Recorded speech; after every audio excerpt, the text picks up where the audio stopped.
அண்ணா அறிவாலயத்திற்கு வரக்கூடாது என சொல்வதற்கு அது என்ன ரெட் லைட் ஏரியாவா என முன்னாள் மத்திய அமைச்சர் பொன் ராதாகிருஷ்ணன் கேள்வி எழுப்பியுள்ளார். கன்னியாகுமரி மாவட்டம் நாகர்கோவிலை அடுத்த வடசேரி பகுதியில் மறைந்த முன்னாள் பிரதமர் வாஜ்பாயின் நூற்றாண்டு விழா முன்னிட்டு நடைபெற்ற நிகழ்ச்சியில் கலந்து கொண்ட முன்னாள் மத்திய அமைச்சர் பொன் ராதாகிருஷ்ணன் பின்னர் செய்தியாளர்களுக்கு பேட்டியளித்தார்.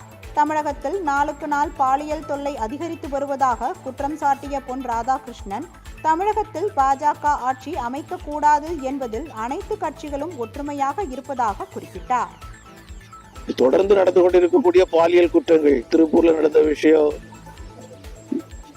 இங்க நம்ம மாவட்டங்களில் நடந்துட்டு இருக்கக்கூடிய விஷயங்கள், பல்வேறு விஷயங்கள் பேப்பரை திறந்தாச்சுன்னு சொன்னாச்சுன்னா உலக செய்திகள், இந்திய செய்திகள், தமிழ்நாட்டு செய்திகள், நல்ல விஷயங்கள்லாம் மிஞ்சக்கூடிய வகையில் இன்னைக்கு